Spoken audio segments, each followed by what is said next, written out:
Good afternoon.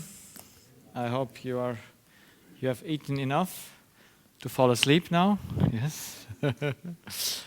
It's always the worst hour, about 2 or 3 o'clock, to have a meeting, but feel free to fall asleep if you can. I'm certainly more secure because I have to stand, so I cannot easily do that as you sit down.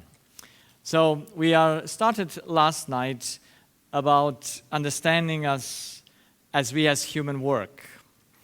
You see, there is something that I discovered in the human being that doesn't make sense, and that is, why does he stress himself? Now, no matter how we define stress, there is no definition of stress. I define it a conflict with time, but it doesn't matter. You can take anything and call it stress that puts you under pressure. Then fear. Everything that makes you fear, doesn't matter if it's the circumstances or you fear yourself, it's still something that is not really smart to do. And the third, to have a conflict with your best family members isn't a smart thing, isn't it? I was 53 years old 2 years ago, and my mom is about, that time she was 78. And like all moms, they are good moms, but they have certain expectations from their sons and their children. Yes? And my mom is no exception on that. So one night I went into a room, so she came to live with us in our house. And she said that I did something wrong. And I said, Mom, when did I ever harm you in my life? So I immediately responded to the accusation as everyone probably would respond. And in a split of a second, we were in a fight.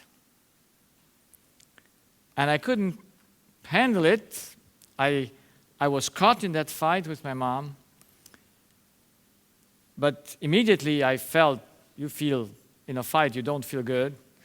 And immediately I said, this cannot be. I'm 53 years old. My mom is 78 years old. That at this age you fight, it's pure nonsense. Isn't it? It doesn't make sense that we as humans do not behave nice to each other. Does it? Or does it make sense to fight? See, some people are in my practice sometimes, and I counsel them and I show them that their conflict makes their disease, and then they say, but I like to fight. Okay, then do it. If you want to feel bad, if you want to destroy yourself, so go on and fight. So the things that I saw in the humans that really makes them not similar to reasonable things is that they do irrational things. They do things that make no sense. Would you give a person reason if you would see that person in the morning when you pass it by trying to climb up a wall that is 20 meters, and the wall is very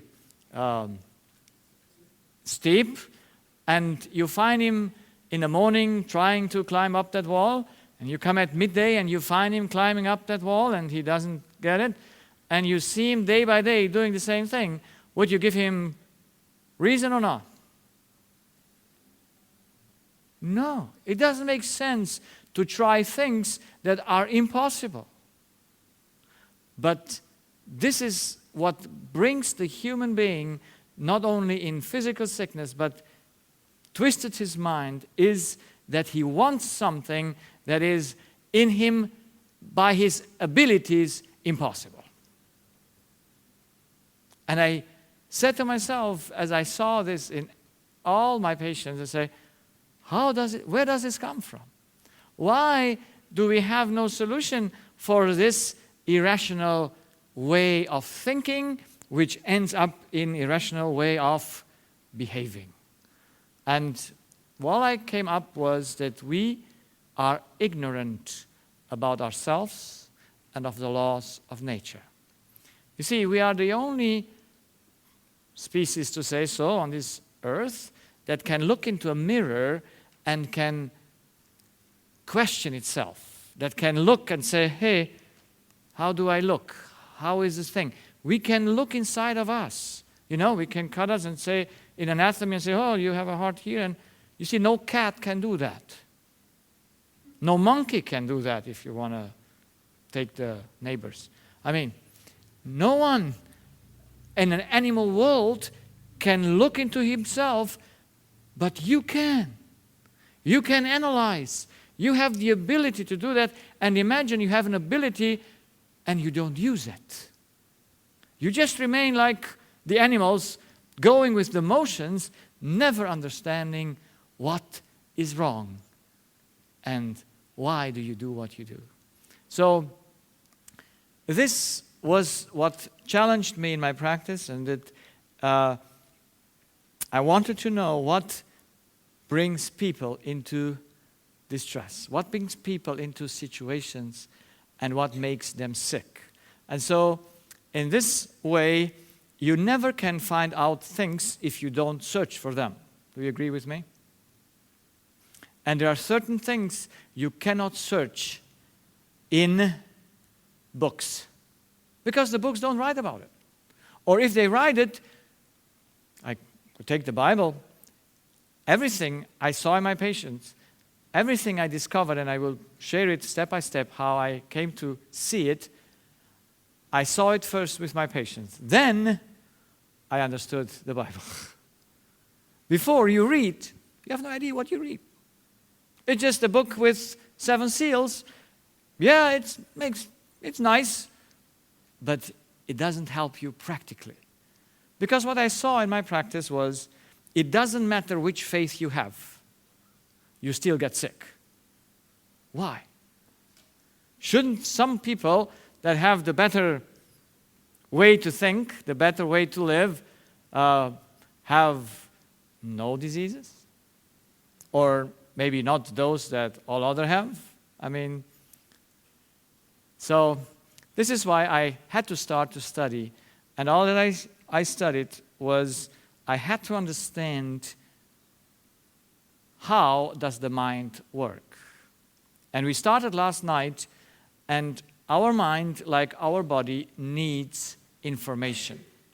And information must come from outside.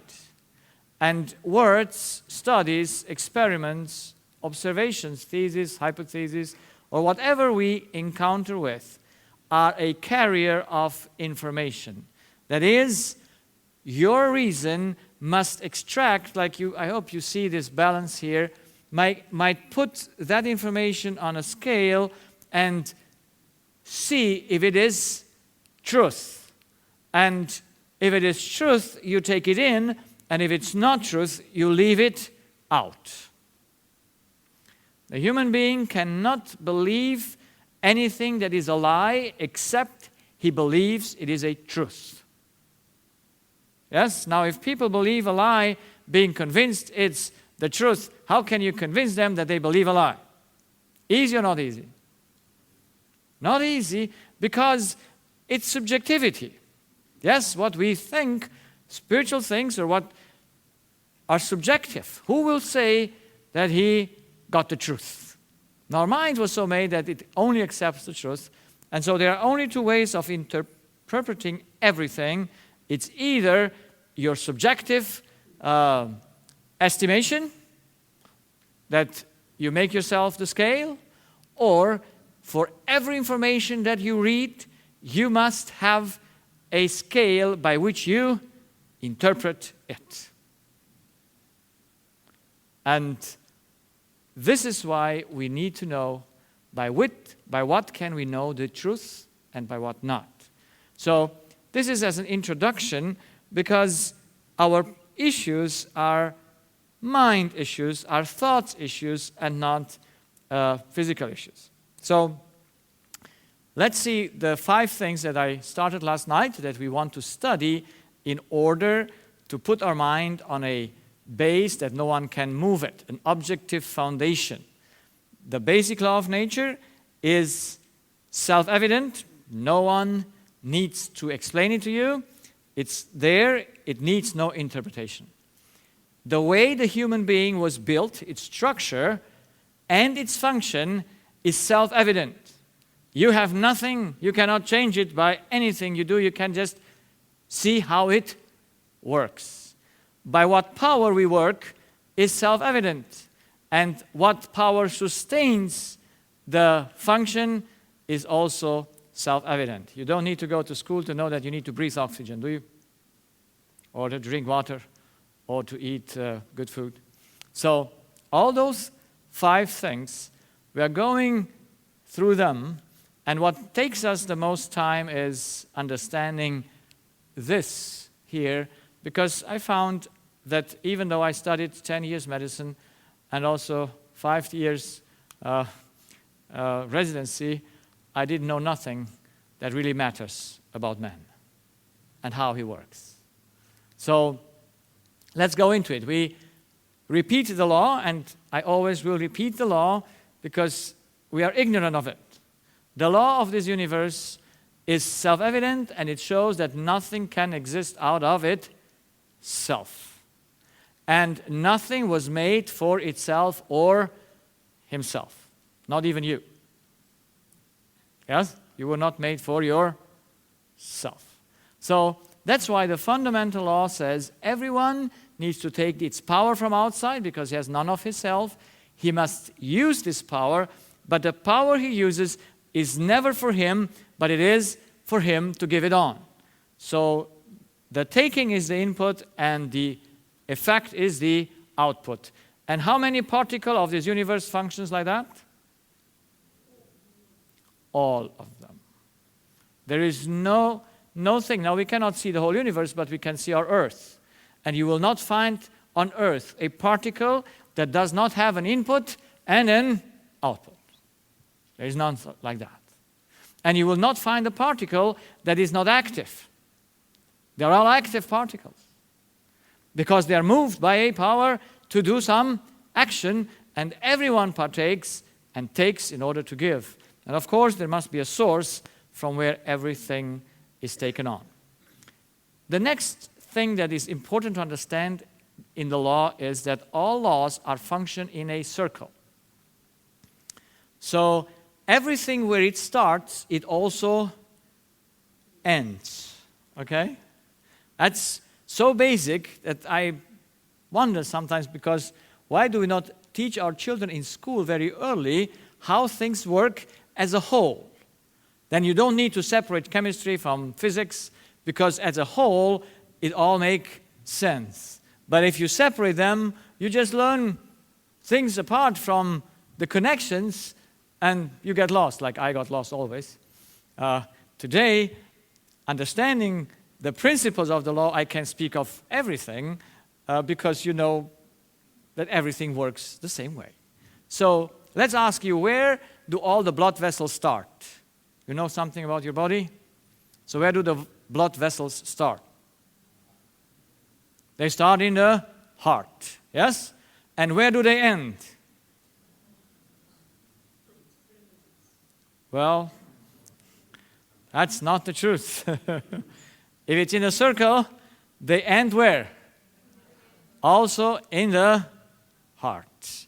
But this is a very important thing. Some might have seen that I showed God as a circle. That's why I paint God, or I illustrate God as a circle, because He's the beginning and the end of all things. Everything starts from Him and everything goes back to Him. And we were made exactly in the same way. Everything works in a circle. And now we want to know, where do our thoughts start? Because where they start, they also end. Yes, because it's all a circle. And we know for sure that we all start in our brain, in our cortex, in the outer layer of our brain. That's the cortex here. There, the whole human being is put together. There is nothing in your body that is not governed from your cortex. And it's all the neurons, the Purkinje cells, are in this layer up there in the cortex, and there we have two. That's why we have two separate entities. We have the right one and the left one, and then the nerves goes into the limbic system, where they then comes out 12 cranial nerves, and then the other nerves, so you know a little bit of anatomy. But basically, it all must start in your cortex. Yes, all nerves start in the cortex, and where do they all come back? Also to the cortex. They all start with an electrical input, and they end up with a chemistry reaction that goes back to the cortex. That's how things work. In the physical body, we have just two items. We have electricity and chemistry, electricity and chemistry. Those are the two things that switch and go and do things. Yes? It's only electricity and chemistry. But now we have to find out that which is most important in a human being. What is most important in a human being? It's the way he thinketh. Okay? Thoughts. Now, where do thoughts come from? That was our question last night where we finished. Where do thoughts and mental abilities come from? Do they come from the brain or not from the brain? Have you slept last night? Have you found it out? So where do thoughts come from? Can they come from the brain or can they not come from the brain? And how can we find it out? Pardon? Well, what is the mind? Well, does the brain has a spiritual element? So what is the mind? Well, yes, well, that's why we have to define things that we say. Because if we don't define things, we are just in a non-defined space, and you are always attackable if you don't know what you speak about. So, do you have a phone? Yes, you have phones. I know, you have phones, yes? Do phones think? No? Everyone here that thinks that his phone thinketh? No. I'm serious. So, I think you don't need to go to high school to know that phones don't think. Yes? Why do they not think? Well, some people say they have no brain. Well, they have a brain. And they work exactly like our brain works. With electricity. With yes and no. With 0 and 1. So, the computers work similar than our brain and our body. But computers can what not do? They cannot think. That's why we have to define the thought process. What is thinking? Would that not be interesting? What is thinking? Yeah? What makes us able to think? And if you don't know, you can look to nature and see. You see, the most easiest way to find out things is to see what they can and what they cannot. And let's look to chemistry. What can chemistry do and what is chemistry unable to do? So chemistry can occur only in, depends, every chemical reaction depends on outside factors, yes? All chemistry reactions can only have that way of reaction that is predetermined how to react to each other, and chemistry can absorb, store, and share energy and information. So has your phone information? Does it store information? Yes. But why is your phone not able to think? So what are chemical elements not able? Ask me, does your phone listen? Can you hear? Can your phone hear? Now, he says no, and so shall we take a statistic to see who is right? Because I say, hey Siri. Oh, hey Siri. Wie ist das Wetter?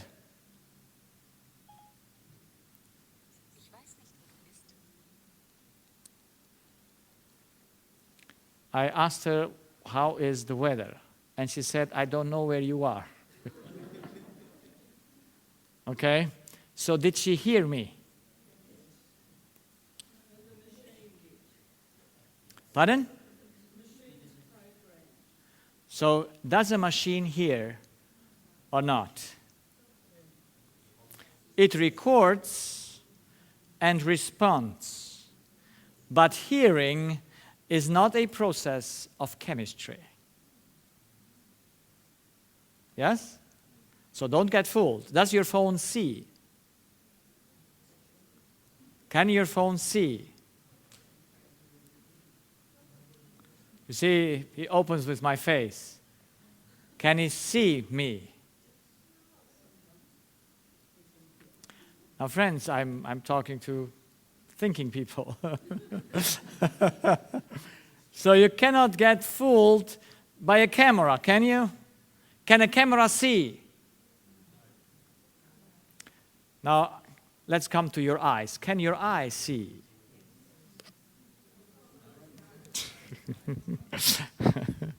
Can your finger feel?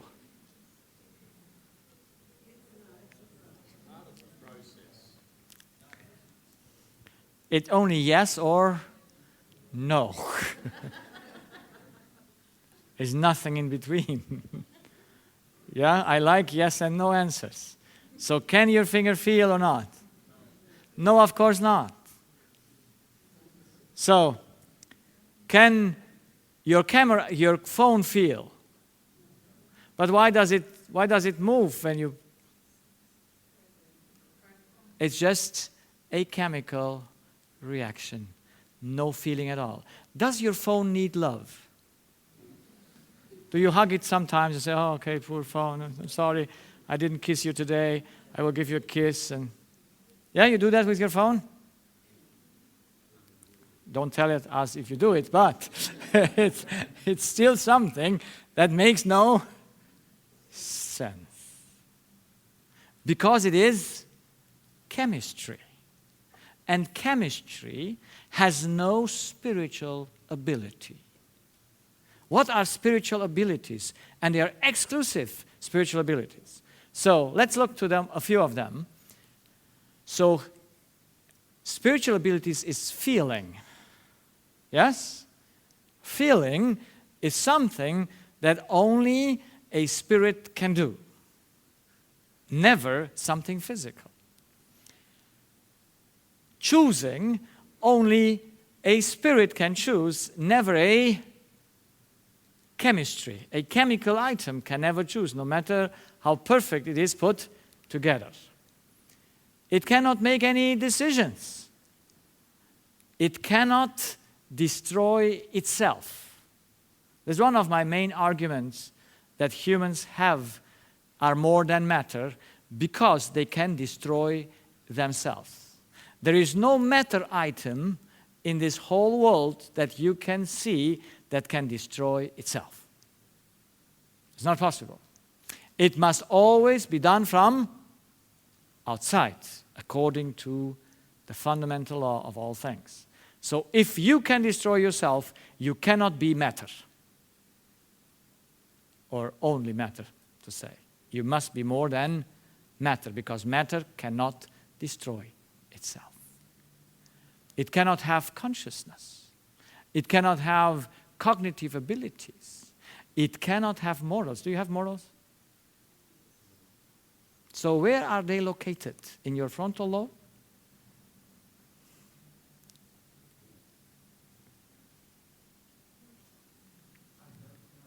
I don't know. That's a good answer. But we must give an answer to that if we want to know how humans work and what is wrong with them. Why are they irrational? Where is irrationality coming from? From your genes? From your cells? So where do these abilities come from? I want to give you 4 evidences that humans and animals have a spirit. That is, they have a thing by which they function which is not of matter, at least not of atomic matter. Yeah? And that gives us the ability to think. So the first argument, and I give only 4, if these 4 are not enough, you will never be satisfied. Because if these 4 that are so plain and so easy to understand won't convince you, even 10,000 will not convince you. But they don't need to convince you. You never can change anything through your conviction. Things are like they are, no matter how you think about them. Yeah?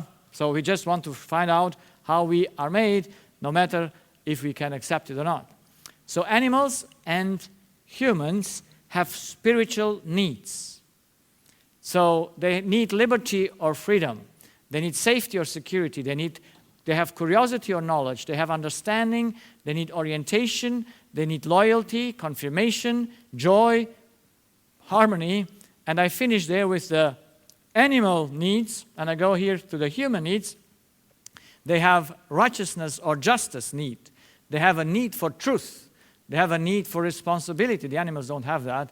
They have morality. They have wisdom, recognition, appreciation, happiness, peace, and so on.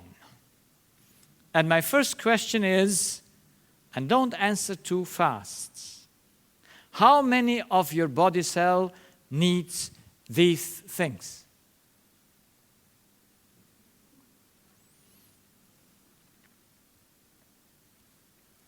I heard all. Did you say all? Is anyone say none? Okay, because there are only just two answers. It's all or none. Yes, it's yes or no.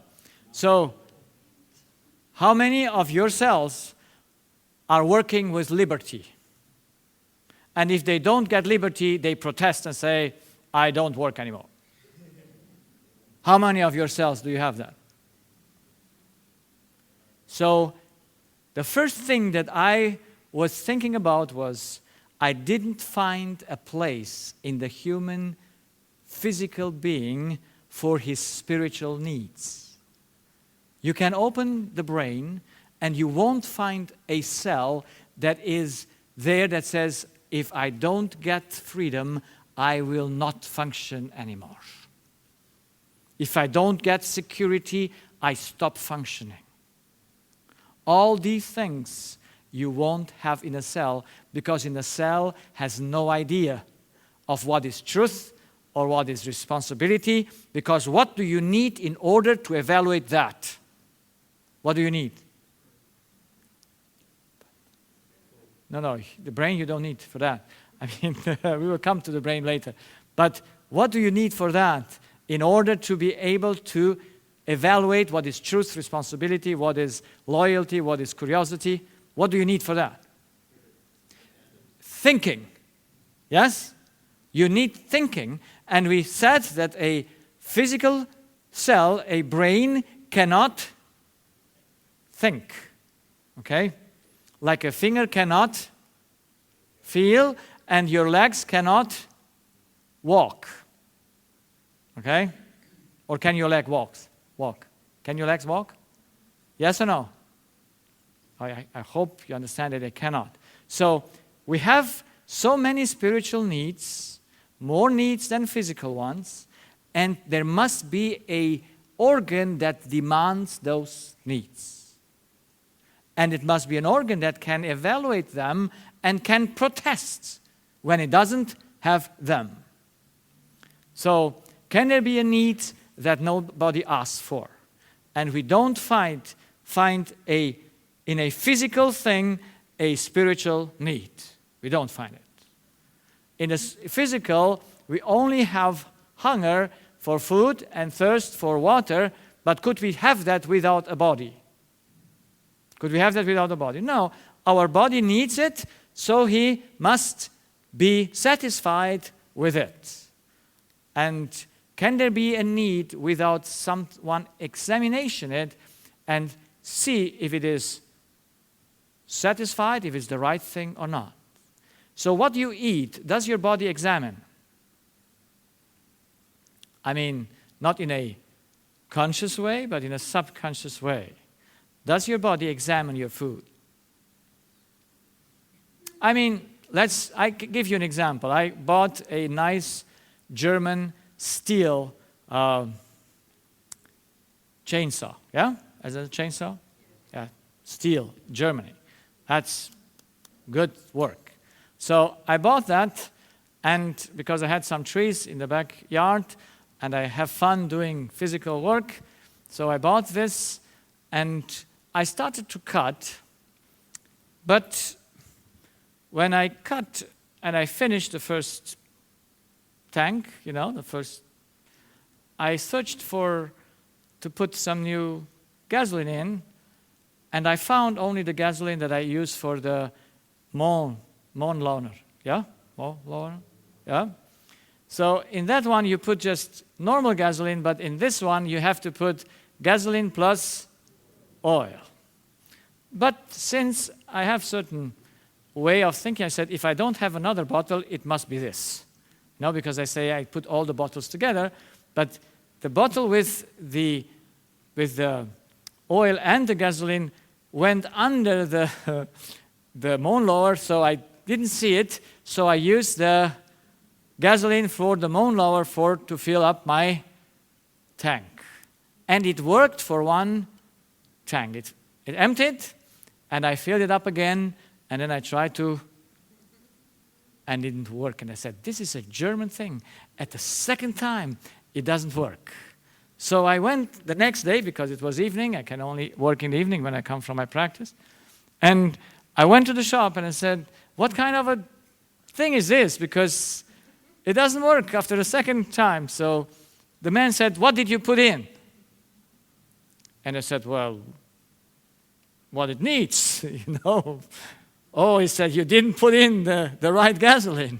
So he put in his finger into the tank and said, no, this is not. So he emptied it, and he put the right one and said, you might have broken the machine because you put in the wrong combustible, how you call it? Fuel, the wrong fuel. So, but thank God it worked after he put the right fuel in. So does the machine check the fuel? Of course. Because it was made to work only with that kind of fuel. If you put in the wrong one, it will not work anymore. That's how all things are made. So your body always checks what you eat. And it will show it up if it was right or wrong. Because the body was set like a machine for certain fuel and for certain not fuel, Yeah? That's okay? So that is important to understand. So that's why the spirit of man and of an animal checks in the same way if his need is met, if his need is there, and if he doesn't have that need, he protests. And we saw last night that the first need of a child is what? What is the first need of a child? Liberty. Liberty, yes? Do you agree with that, young men? Liberty. They like liberty. Yeah? So, have they ever protested when you take them their liberty? You see, whenever children protest, they protest for a good reason. Were what is a computer made for? A computer is made for to give him commands, and what does he do with the commands? He obeys exactly to the command you give him. Is the human child made so that it should obey like a computer? Yes or no? No, parents know that for sure, because they want children that they should what do? To obey like computers. Yes? So they say, clean up the dishes, or take out the dishes from the dishwasher. You know, it's a 13-year-old boy. He just is on his phone, and his mom wants to do him a good thing. So he said, come help clean or take out the things from the dishwasher. How does he react? Is he just pleasant? Say, oh, Mom, I just was waiting for your command. Is that your perception? No, the spirit was never made to listen to commands. It's an anti-need, a command. You agree? I don't. Okay. Because if we would be computers, then you're programmed to listen to commands. But the spirit must think. He must be convinced. He must do it out of liberty, because he wants to do it, because he knows it's right to do it.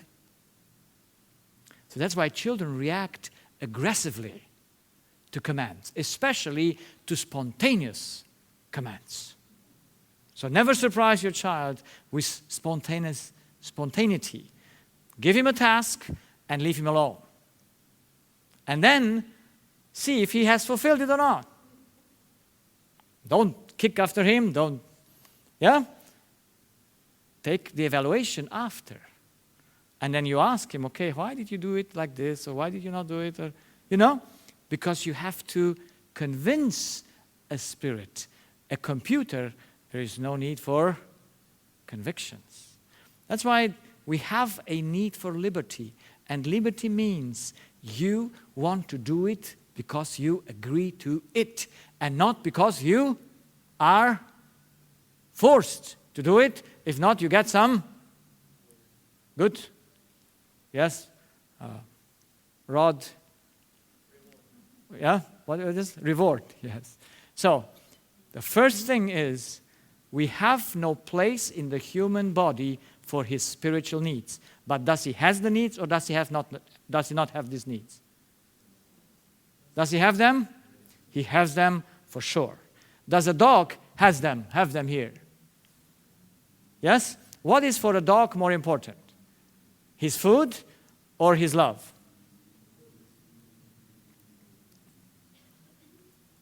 You have dogs at home or any pets? What is for a dog more important?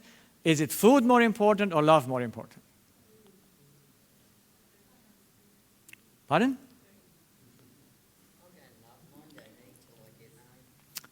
Exactly. It's always love. We had a dog, we have a cat. Yes, our dog didn't eat when my wife was not there. My dog got sick whenever my wife got angry. The dog was just in need of love first. Their first need is love. Second need is food, because they can kill themselves. Dogs kill themselves by not eating anymore when the source of love is not there. They protest. What protests in a dog against food? I had a patient of mine who got cancer, and while he was in the hospital for 6 weeks, his cat got so severely sick that the doctor had to give her perfusions because she got a difficult diarrhea. Now, the cat survived somehow. He came home. I treated him for 2 years, and the man passed away. And now, since I took care for the widow, I have a widow circle, at my practice, so I take care for the widows to help them to overcome their loss of their partner. And I was very curious what would happen to the cat. You know what happened to the cat? It was 4 or 5 months, I don't know exactly if it was 4 months or 5 months, and the cat got diabetes type 1. How can a cat get diabetes type 1? Because she ate probably too much sweets and she had a bad lifestyle. Yes? It's impossible. So what was the cat doing? The cat was mourning. And the cat died later on because she was in need of love. You don't find in the animals that have, and animals must have a spirit, that their need is first physical. Their need is always first spiritual. So, the next point, which I hope is very clear, why does this lady give water to the plant? There is a simple answer for that. Why does she give water to the plant? So I don't wait to answer you, I tell you why. Because you won't guess what I want to hear. I want to hear because the plant cannot go to the water. Okay? The water must come to the plant.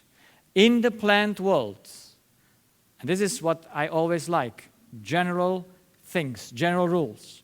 In the plant world, there is no capacity for some plant to go to supply their own need. They cannot go shopping, plants. Yes? They cannot go to the water. The water must be brought to them. So when you feel hunger, thirst, fatigue, cold, sweating, or physical symptoms, why do you feel hunger and thirst? Whenever I think on this, I must drink. So why do you feel hunger and thirst? Why do I feel now hungry, thirsty?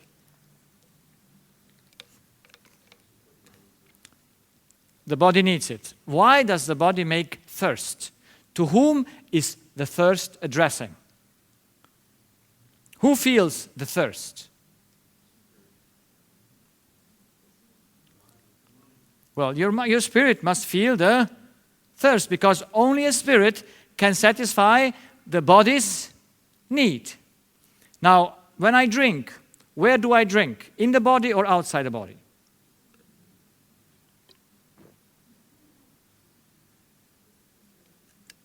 Where did I put the water? Inside or outside? Now, you know the rule is always general. So where did I put this? In the body or outside of the body? No. No, I mean, you see, we need a little bit of anatomy. The hole that starts here and ends up in the bag is thorough, or is it inside or outside? Now, all things that are in this hole, in this pipeline, the things in the pipeline are in the body or outside the body? They must be outside, friends. Yes? So it's not inside. Some people come and say, you have more bacteria than cells in your body. And then they think the bacteria are in you. But in the body, there is not one bacteria. It would make no sense. You have on your skin or on your digestive tract, you have bacteria, but they are all outside of the body. What I drank, I didn't put in my body. My body must take it in. And if my stomach has an issue, it just goes and comes out somewhere else. So never when you eat or drink, you put it into your body. You put it just close to your body. Your body must take it in. That's the general rule. Like our body is a plant, and it must take that in. So sorry, I have to drink.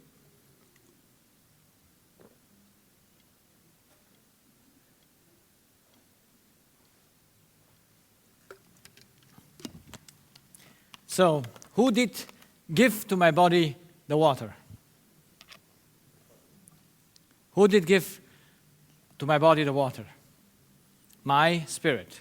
Only a spirit can feed a body with food, water, and oxygen. So that you feel hungry, that you feel thirsty. It is your spirit that feels it, and only your spirit can satisfy it, because the body has no ability to do it. And if the spirit says no, what does the body do? He must die. He must die. That's as plain, I hope, as possible.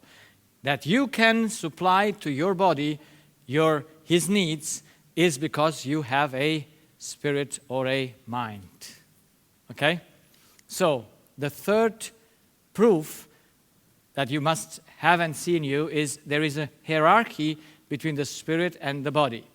If there are two units in man and in animals, then they must communicate to each other. How does the spirit and the body in animals and humans communicate to each other? So here's the spirit, and here we have the body. And so the body must communicate to the spirit with feelings and emotions. Now my body feels the hunger. My spirit feels the hunger of the body. Does he need to give the food, or can he say no? Can he say no or not? Yes. Why can he say no? Yes, there is a choice in the spirit, and that is that the spirit cannot be forced to obey. You see, we must understand that the physical items, they always obey to commands. They have no choice not to do it. You see, when I tell my hand to drink, the hand must take and do that. Has no choice. But when my body comes and asks from the spirit, please give me some food or water, I can say no. And what does my body do then? Can he take it to himself? He can make the spirit a hard time, but he can never force him to obey. And that's very important. If the spirit could be forced to obey, he would have how much responsibility? How much? No responsibility. If you could say, oh, I was forced to steal this because then you're a robot, you had to do it. You had no choice. But as a spirit, you cannot be forced. Your body can be forced. Now, when the spirit thinketh, our thoughts, what are they to the body? Are they demands, signals, or commands? What is this? Command or pleading? Do I say to my hand, oh, please, hand, move yourself? No. There are commands. In the body, there is no choice. It reacts always to orders, commands, or external factors. Now, in science, it's believed that the mind, or like she said before, there is a spiritual part of the brain. I hope that you have to prove what you say. And you have to prove it with the law of nature. Where should that spiritual part of the brain be? In which cell located? Because you must locate it somewhere, do you? And science locates it on the synapses. They say, you need, the more synapses, the better you think. And the thoughts are just like, going between the synapses. And I said, that's a lot of fantasy, is it? You need some imagination for that. But how can you prove that it is wrong? That the neurons cannot think? And it's very simple. Imagine the neurons need food. And they could also go and get it. First thing, it's impossible. That is, the neurons ask the spirit for food, and at the same time, they say no to it. Can that be? The body has no ability to choose, but he would make a mind above him that is able to choose to not give him what he needs. Does that make sense? Did you even understand what I said? Maybe not. But think on it. Make it more easy. If out of the body the mind would arise, which needs would be first? The body's needs. But what is reality? The spiritual needs are always first. There's a 21-year girl that writes to her mother that she wants to die. She says to her mother, I don't eat from now on anymore until I die. Why does the girl with 21 years wants to die? By stopping eating. Why? What does she miss? She missed love because her boyfriend left her. So is it worth dying for your boyfriend?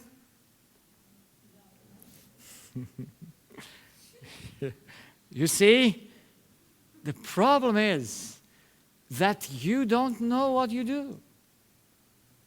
This 21-year girl wants to die, and her mother comes with the letter to me and says, what shall I do with the girl?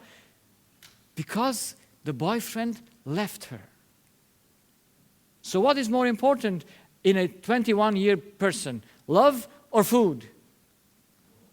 Yeah, you can do it like you want. If the body would be first, then I tell you, we could never die. We could never do anything against the body. Our spirit is the hierarchy. He is above the body, and the body has no choice. He must obey what the Spirit gives to him and what the Spirit says that he should do. And now the fourth is the legal evidence. What is the difference between a living person and a dead one? What is missing in the brain of the dead one? What can we not see? Or what can we not measure in the brain of a dead person? What do we don't measure?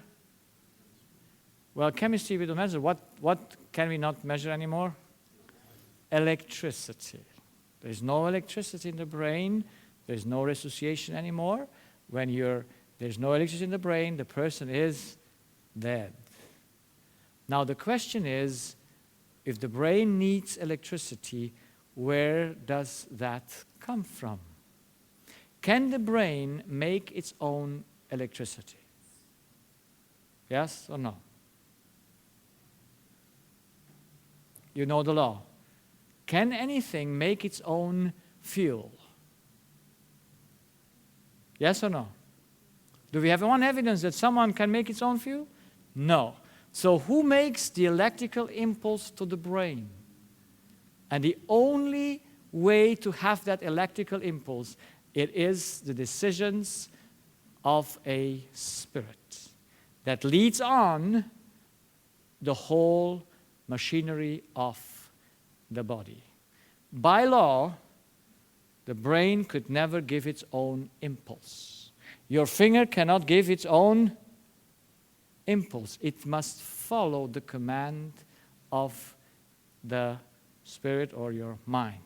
So let's summarize the evidences. Without a spirit, there is no spiritual or mind activity. You have no consciousness. There are no spiritual needs. There are no sensory perception, feeling, sight, smell, taste, hearing. They are all purely spiritual capacities. Now we will see that it's independence on the body, but it's never the body's action. There are no thoughts or thinking, no judgment, no responsibility, no morality or ethics. There is no spirituality, and we could not move ourselves because we know from the laws that we learned when we were in school that everything that is moves is moved, okay? Can this move itself? But I can move it. So our body must be moved by someone else, and that is our spirit. So where does the Spirit come from? Can it come from matter? Can chemistry generate the Spirit? I hope for sure not. So that's why we have to have a clear legal, and I also say biblical model of the human being. We have the body who starts in the cortex, and above it there must be a spirit. I never saw a spirit, but I have the evidence for him in the body that he must be there, because whatever the body does, he does only on the command of the Spirit. So, and what is the soul?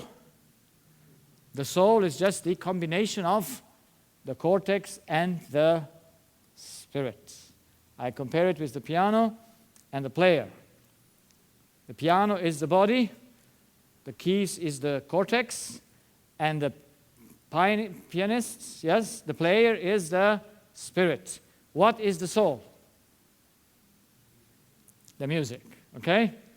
So the soul is just a result of the two items working together. The soul is not a separate entity like the spirit and the body are. The soul is just a result of these two entities. So when a person dies, what dies?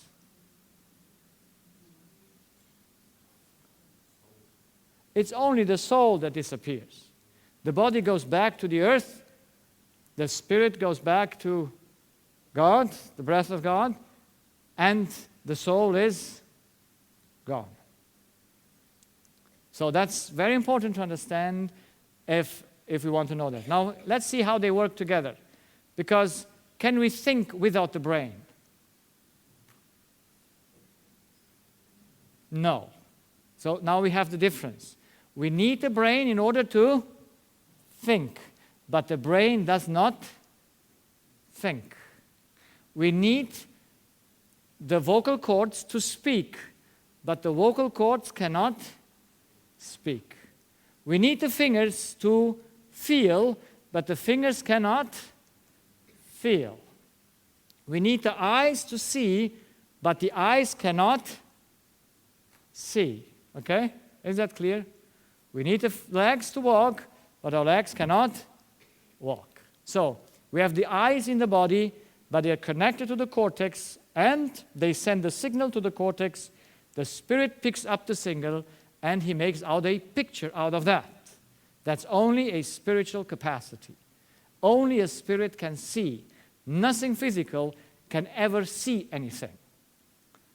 Here, everything you hear comes through your ears, but only your spirit can turn that electrical impulse into in a hearing, in something that you hear. Then your body, the feeling, the nose sends the smell, the tongue, the taste buds goes up to the cortex, and from the cortex the spirit picks up and makes out of it a taste. So I hope that's clear for now, and he can take a decision to do it. I summarize once and forever again the two different items of the human being. They all function only if they are together, they are united on the cortex, in the soul, but a spirit, only he can act for himself. The body obeys the commands of the spirit. The spirit cannot be forced to act. Very important. The body can be forced to action. Actually, he's always just put to action without a choice not to act. I tell here sometimes the story of a child that listens once to my presentations, and the next day, the child, I think it was 7 or 9 years old, but he said the next day when his mom told him, you have to do your piano lessons, the child says, "Mom, did you listen last night to the presentations that you cannot force my spirit to do the piano lessons?" Do you like children? I like children. They pay attention to things that matter. When I said that the first need of the child is liberty, a 13-year-old girl in that same congregation, the parents told me they watched the notes that the girl took, and she put that liberty under big frame, liberty, first need. Yeah? So, why then, if the child cannot be forced to do the piano lesson, why does the child make the piano lesson? Even though he might not want to do the piano lessons. Why does he still do it? He does it because he is dependent. And he's dependent either on a reward, or he wants to avoid what? Punishment. And so he just does what mother says because he knows if he protests, he might get something. So what does he do? He submits for a while. Yes? Until he gets 13. Yes? And then he says, Mom, I'm sorry. The piano is not for me important anymore. And you cannot beat me up anymore, or you cannot not give me food to eat, or whatever punishment you give, and I now do what I want. So the spirit is dependent, but he can never be forced to act. So only the spirit can think, see, hear, feel, taste, smell, and decide. The body has no spiritual capacities. He cannot think, feel, or decide. Only he can move the body. Yes, all the moving of the body comes from his spirit because the body has no capacity to move himself. Only the spirit can have relationships with God, humans, and animals. Do you have a capacity for relationships? Yes or no?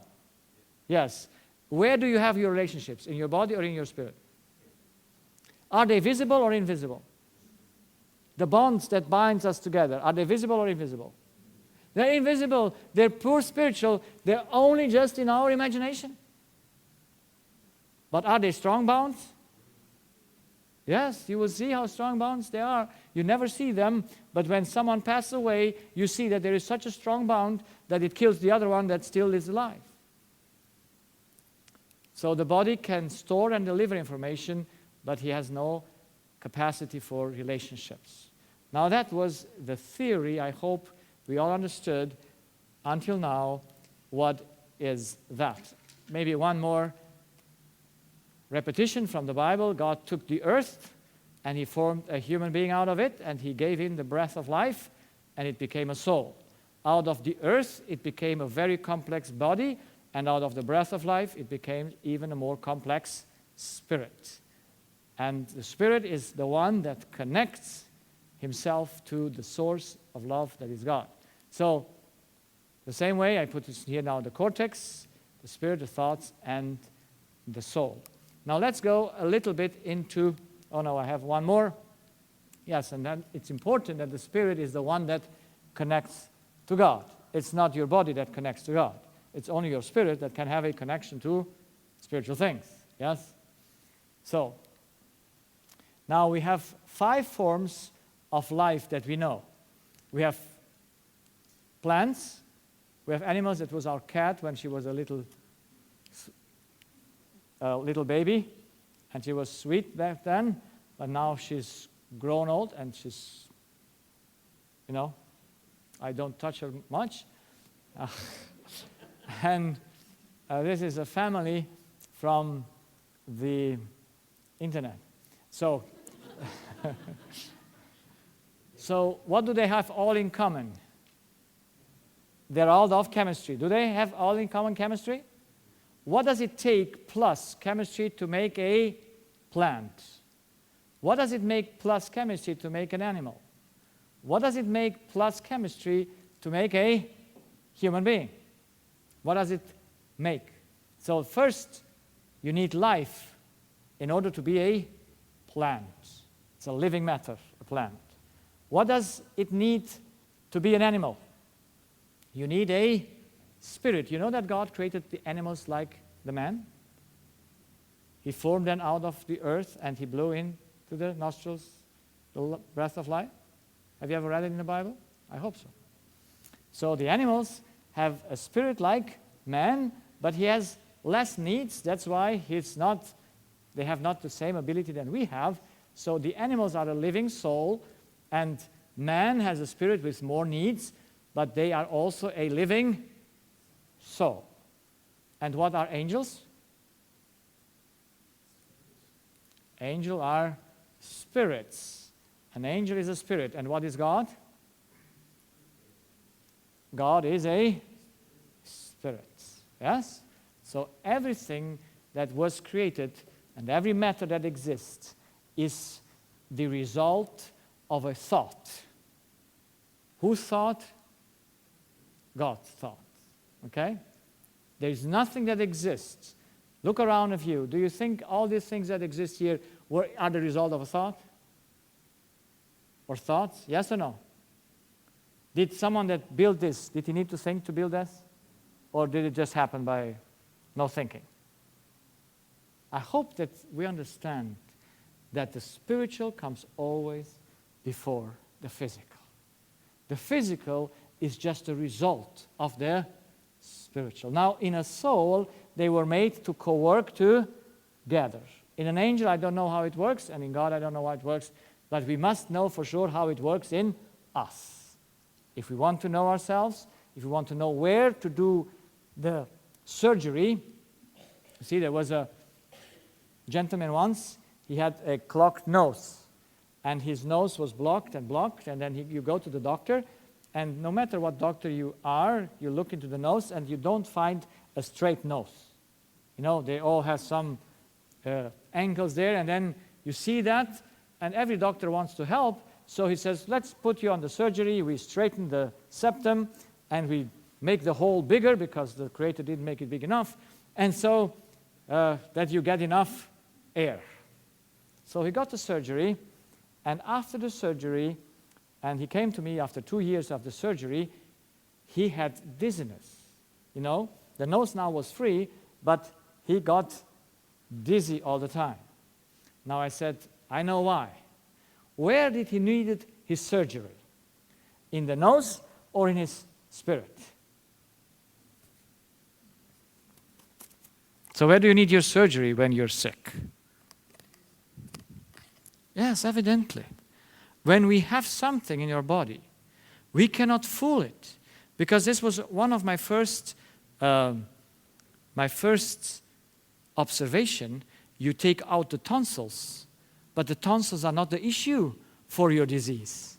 And then your knees get the pain. Yes? And then you do surgery to the knee, and then you get asthma.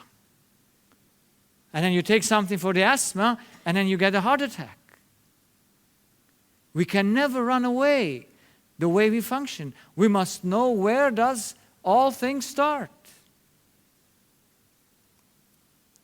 So, let's see the responsibility of the Spirit, and then we come for the first case, and then we break at 3:30 according to the time.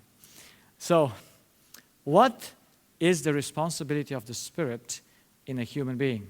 So the Spirit makes the electricity to the brain, the electrical impulse, and he also supplies the chemistry by breathing and by drinking and eating and clothing, of course. Now, every process that happens in the body must be governed by what you think. Everything that works in you is governed by the way you think, by your decisions. And it starts with the nervous system. Yes, the Spirit leads the cortex, and the cortex leads the whole things that are under his. Then comes the hormonal system. That's the system in the center of your brain. And then it goes into the bone marrow, where all diseases come from, the immune system. And then it goes to your digestive system. And then it goes all over. And I take the blood sugar as a good example of how the Spirit leads every balance in your body. You know your sugar is going up and down according the way you think. There is this nice device that we have nowadays. When we have diabetes type 1 patients, there are devices that you measure every 20 minutes their blood sugar. and you have sensors in your skin that send to the device every 20 minutes how your blood sugar goes up or down. And the first time I had a patient with this device, she was a 69-year-old lady that got this diabetes type 1 with 65. So 4 years ago, she got her diabetes type 1, and she had the device. And when I saw that on a display, you see how the blood sugar was. It was 170 something. And I said, you can see what happens with your blood sugar every 20 minutes. And then I said to her, have you ever seen what does your blood sugar do in the moment you have a spiritual event? And she interrupted me and said, oh yes. Whenever I hear that my grandchildren come to visit, I am very joyful. I'm very happy. What is the blood sugar doing? Immediately. No exercise, no moves, but what does the blood sugar do? It goes into normal. By what? By what? Just by joy. By joy, your blood sugar is balanced to normal. So how shall we treat the grandmother?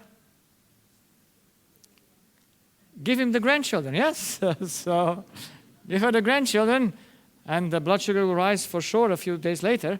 But you see, there are grandmothers, they don't like the grandchildren, and when they hear they come, the blood sugar will go up.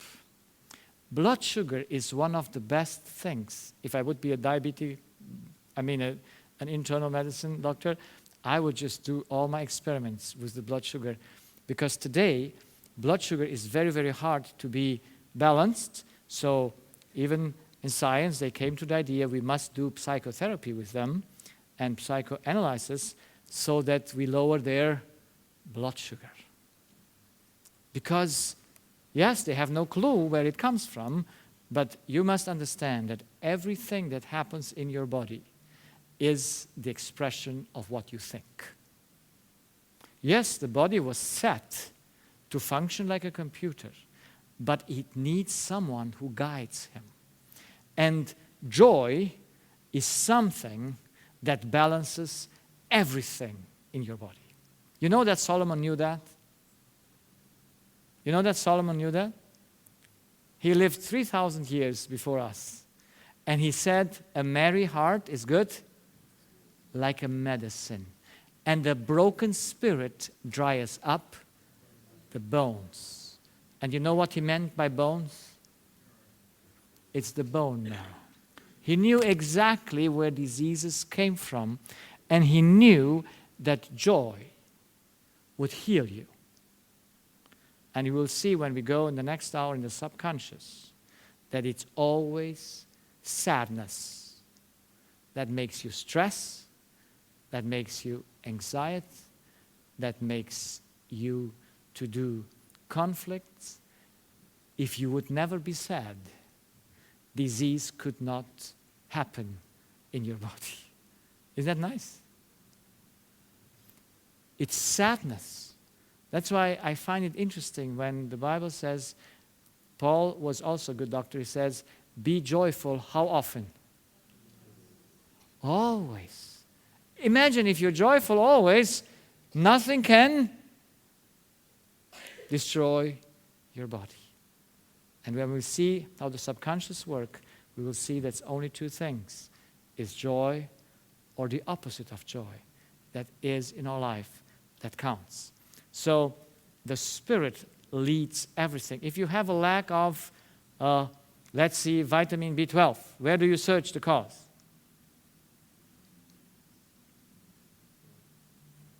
Where do you search the cause? What do you want to do this patient? You give him some shots with vitamin B12? You can balance that. But where is the cause for the vitamin B12 deficiency? Is it diet? It cannot be. You know that cannot be? Science itself says that it cannot be. Because the way vitamin B12 goes through is it always is recycled. So you never lose it. The only way you can lose it is when your body does not function correctly. And who makes the body not function correctly? It's the way you think. And it's not those that have vitamin B12 deficiencies that are vegans. It's 95% of those who are carnivores, that eat meat. When you have a great stress, when you have a great morning or something, your vitamin B12 is just going down. It's consumed. It's taken away from your body. The same with iron, the same with all other things that are in their body imbalanced. Someone needs to balance chemistry. Chemistry cannot balance itself. So I hope we could go on for that. So everything the Spirit keeps in balance. So he makes the electrical impulse by the way he thinks, and he also takes a decision for what he eats and drinks and puts into his body. So when we eat and drink the wrong, it is because we have what? A sad spirit. Yes? A sad spirit is the one that cannot control himself, or he must do something to protest because he has not his need. And he either protests with eating, or he protests with the opposite of eating, that is, not eating or whatever he does. So this is my first case in which I saw the pattern, and since then I saw it in every case. And if you come for counseling, I will show it in your case, exactly identical pattern. Every human being goes with this pattern. So this is a lady, she's 30 years old, and she has a headache for 2 weeks. No medication lowered the pain. And she thinks her head is going to burst. Her primary doctor gave her all kinds of medication, didn't work. So he sends her to me as an ENT to look into her sinuses. Maybe she has a sinusitis or anything in my field. I look into her nose. I found nothing. There is sunshine there. There's no pus, nothing. So she's 30 years old. She makes a very sad, painful face. So I think, maybe she has a brain tumor for 2 weeks and we don't see it. Let's send her urgency to the CT scan. She comes back the same day with the CT scan. And what do we find on the pictures? No sinusitis, no brain tumor, no bleeding, nothing that could explain her big pain of her head. Now, what do I do with her? Medication didn't work. We don't find anything to say it's from there. The question is the pain objective or subjective?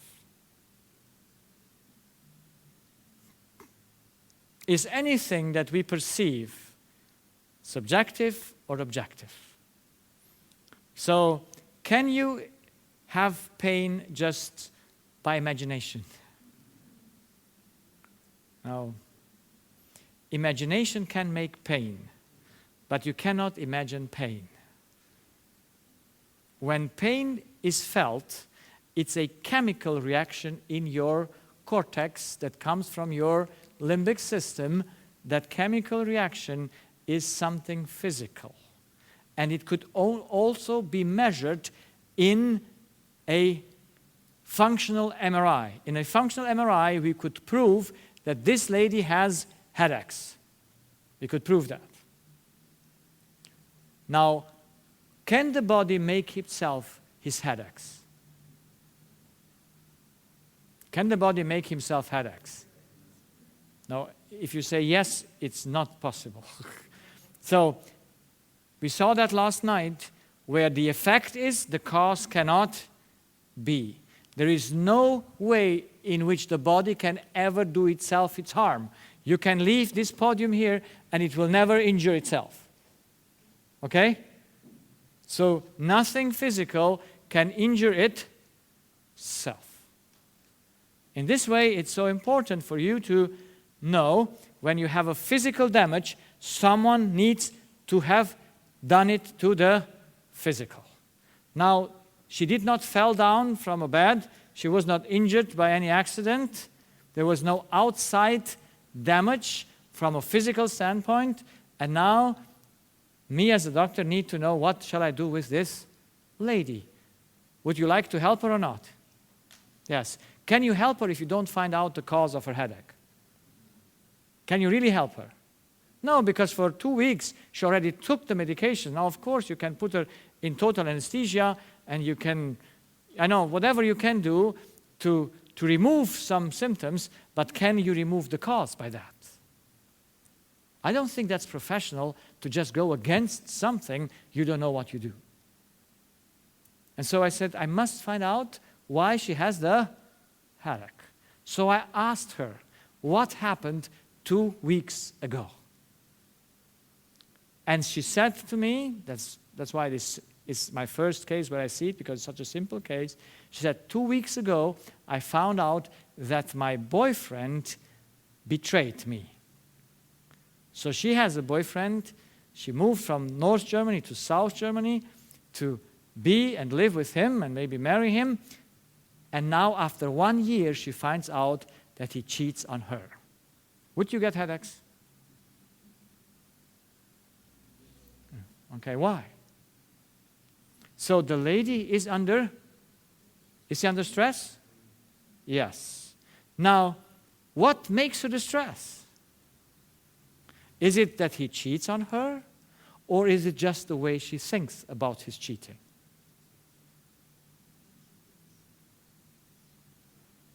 So who do we need to cure? Who do we need to cure? Her or her boyfriend? Who needs a doctor? Now, both now. He is fine. He is happy, he's not sad. Yes? And as long as you're happy, no matter how your morals are, you're healthy.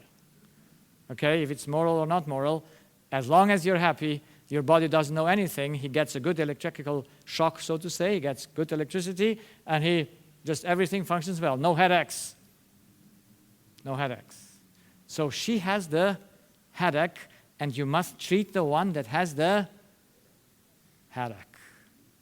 And that's why you need to know, why does she has the headache? Because of the circumstance, or just because of the way she thinks about the circumstance? Can we agree that on her brain, the boyfriend has no access? Yes or no? Does your boyfriend think for you? Or someone can think for you? No. So if there is no access to your brain except to your spirit, who is the one that needs healing? Her needs it. So we must show her what she does wrong. Does she do something wrong, or does she do it right? Does she get the headache? Are you with me? This is most important. So the headache proves what? That she's right or this is wrong? She's wrong. You see, the disease proves to you that something is wrong in you. And you need to find out who makes that wrong. That's not so easy, but I hope you can follow. So this lady, we must find out how she was thinking before and after she heard the news. Yes, it's very simple. So how was she thinking before she heard the news, what he did? She was thinking lovingly, or I would go even a step deeper, she was having free thoughts. And whenever the spirit thinks freely, he makes a very nice electrical current that comes down and brings a very nice feedback from the hormonal system, from the chemistry, from your center of your brain, and it keeps everything beautifully in balance. And you feel very good if you have loving thoughts. You can never have too many loving thoughts. Never ever. Yeah? Free thoughts, it's always good. Now she hears the news about the friend. Who is changing, the friend or her? She changes. And where did she do the change? In her spirit, in the way she was thinking. And what is she now thinking about the boyfriend? Does she think, oh, poor guy, he needs 2 women instead of 1? Does she think like that? Does she think lovingly towards him? No, what does she think? She is disappointed. She's hurt. And she has revengeful thoughts. Now, what do these thoughts make to the body? What kind of an electricity do they do it? It's not a good one. Because the body was set only for an electrical impulse that comes out of love. And that electrical impulse must be different than the impulse that comes from force, from the opposite of love. What would she do with her boyfriend? I asked her, what do you plan to do? You know, as a doctor, you can ask anything. That's a good thing. And I like to explore the way people think. It's a fantastic thing to say, what do you think about it? And she says, well, I would like to keep him. Doesn't it? Ladies are very, very beautiful. I mean, they don't let go. I mean, when they have you once, they never let you go, no matter how you are, you know? Isn't it interesting? Boys are not necessarily like that, but girls, they keep you with their teeth. They don't let you go, yeah? And so she says, I want to keep him, but she has a conflict in her spirit because she says, I only want to keep him if I can prove that he will be faithful. Do we understand her? Yes? Should relationships be faithful relationships? Yes. So it's a need. It's a need to have faithful relationships. Now, why does she get a headache? Is this attempt to want to know if he will be faithful to her possible or impossible? Can she ever have a guarantee that he is going to be faithful? Can she? Never. But she wants him faithful, and those are things that are impossible for her to govern, so her spirit gets wild and the body gets destroyed. Who can help her? Now the question is, does she think like this with a choice or with no choice? That is, can she say, I stop this thinking, or must she think like this? That's what I say with choice. Are they free thoughts or unfree thoughts?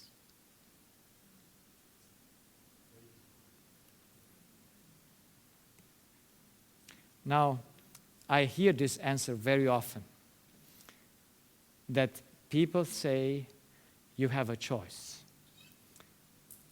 But I think they only say they have a choice because they don't understand the process.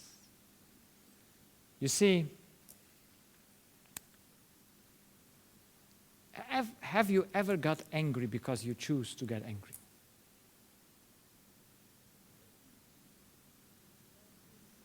So when you get angry, you choose to get angry? Or you must get angry? Imagine you find out, and this is a real case, that your wife is cheating on you for 20 years. You are a person that is very busy, and your wife feels lonely, and she has another husband beside you. And the 3 boys that you raised is one from the other one. And you find it out after 20 years. How would you react? Free or unfree? Would you say, oh, poor girl? How would you react? You know where this guy ended up? In psychiatry. Yes? In 5 years, he was in psychiatry because he was so deep depressed, he couldn't help himself.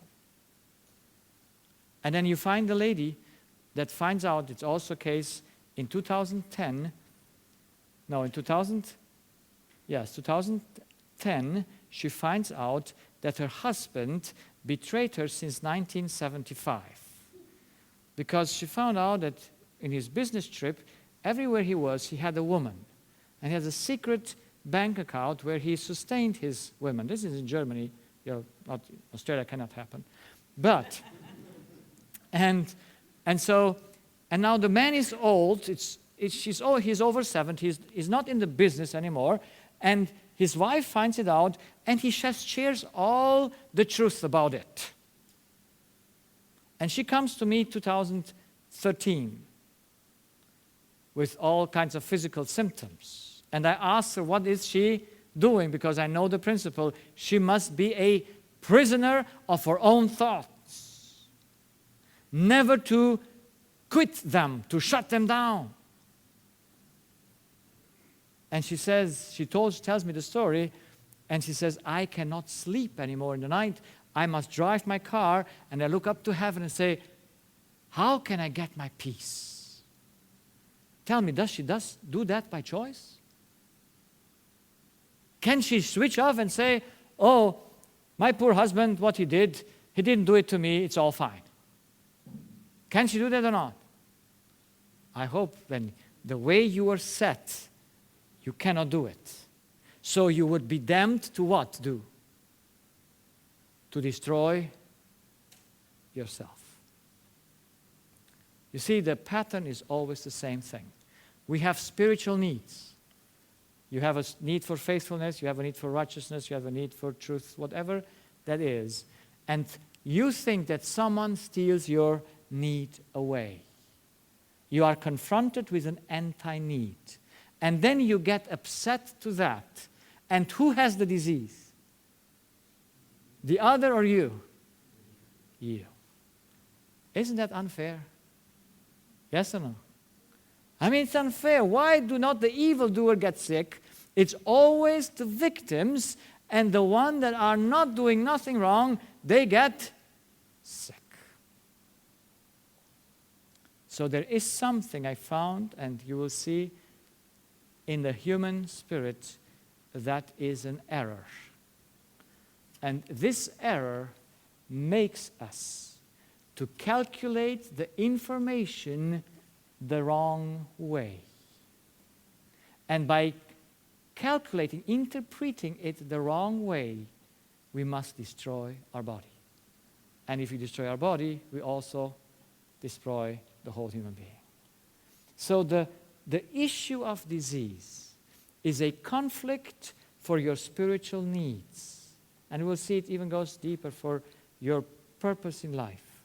But it all arises because you think and you evaluate that thing in the wrong way. And if you would evaluate it the right way, and you find out that someone did something wrong, you would be totally free in your mind, and your body would not get sick. You know? That's why we must first see the cause. And the cause is that we have an inbuilt error.